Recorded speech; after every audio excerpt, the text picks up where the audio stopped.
BPP बड' पिपल party जी जोंना आसामनि गुबुन गुबुन जिल्लायाव जिल्ला आफाद दानाय जिल्ला कमिटि दानाय बे हाबाफारिया 30 अक्ट'बरनिफ्राय जागायदों। गुवाहाटी मेट्र'खौ दाखांनायनि उनाव सिरियालि जोङो सनितपुर, बिश्वनाथ, लखिमपुर, मैया धेमाजि, दिनै तिनसुकिया इतिमध्ये जोङो दिनै तिनसुकिया जिल्लाखौ दाबाय। खोब मोजां जादों। बेवहाय रायजोफोरनि गोबां अनसायनाय जों बेवहाय मोनदों।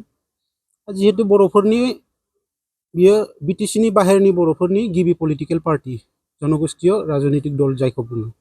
दा बेखौ जोङो मोनफ्रोमबो जिल्लायाव दानाय हाबाफारिया सोलिगासिनो दं। खोब मोजां जादों। प्रग्रामा साक्सेस। जिहेतु मैयासो जे धेमाजि जिल्ला खौसेथि बर' सुबुं आफादनि आफादगिरि बेफोर बेसलेस खोथा। बिथांमोना मिथिनाया मोजां। देशआ मा देश?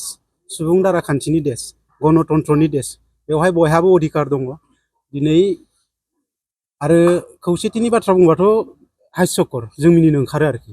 माबे खौसेथिनि बाथ्रा बुंदों? डिभिजनखौ सोर लाबोग्रो दा? डिभिजना मानिफ्राय स्टार्ट जाया? बेखौबो रायजो राजानो फोरमाय। गुबै बाथ्रायाथ' बेसोना। डिभिजन बेवहाय डिभिजन लाबोदों मादों होनना बुंनाय बाथ्राया बे नङा। दिनै होनबा माने सोरबा सानैसोल' मानसिया बर' हारिखौ सिबिनायनि थिखा लाना दोनदो नामा? बिदिथ' जानो हायाना। बर' हारिखौ सिबिनो थाखाय बा बर' हारिनि खामानि मावनो थाखाय दिनै गुबुन गुबुना ओंखारबोनो मोना नामा? दानि जेनेरेसना ओंखारबोनो मोना नामा? सोरबायाथ' थिखा लानानै दोनाखै नङा बर' हारिखौ जोंल' सिबिनो मोननांगौ होननानै। दिनै गोबां इउथ्सफ्रा ओंखारबोदों। जों माने BPP बा इउनाइटेड बड' पिपल फेडारेशननि फारसे आकृष्ट जानानै आग्रही जादों। इउथ्सफोरा ओंखारबोदों, स्पेस मोनदों। जों स्पेस होदों बिथांमोननो। स' गतिके बेवहाय डिभिजननि खोथा फैनाया बेयो खोब दुर्भाग्यजनक।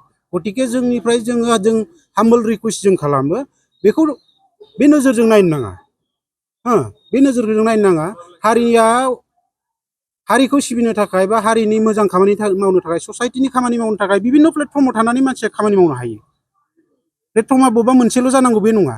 साराय गंसेयाव नाबो बेदरबो मुलाबो आलुबो मैगं गासैखौबो रुजाजोबा। बे साराया आलदा आलदा जानांगोन।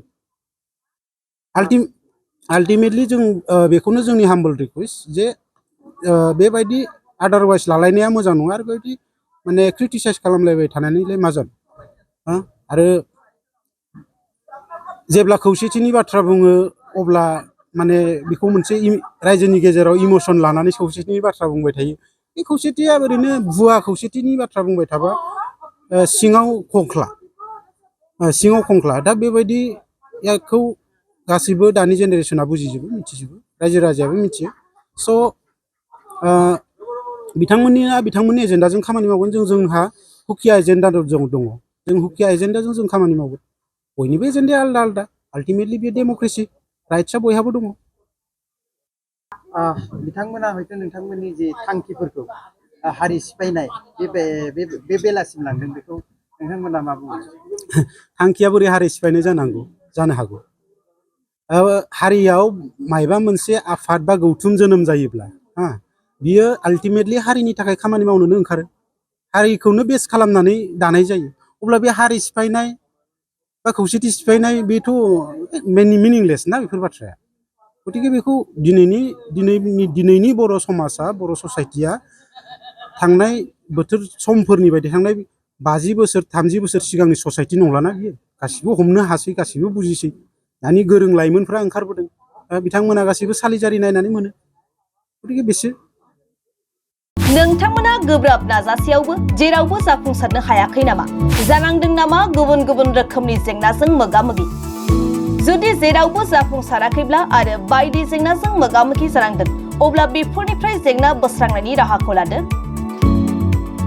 मायांनिफ्राय सोलोंथाइ लानाय मुंदांखा तान्त्रिक आरबाज कबिराजआ नोंथांमोननि बेफोर जेंनाखौ बोस्रांनानै होगोन।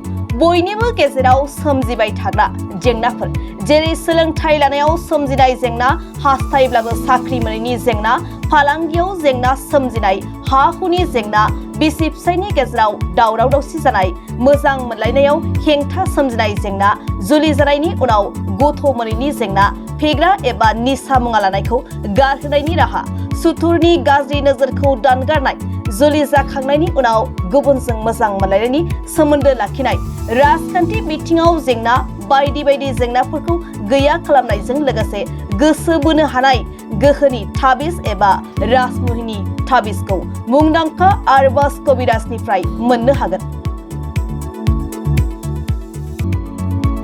अब्ला मानोथो गोबाव खालामनो? नोंथांनि जेंनाखौ गैया खालामनो थाखाय 7908887945 मबाइल नम्बराव फोनांजाब खालामदो आरो आरबाज कबिराजनिफ्राय सुबुरुन लादो।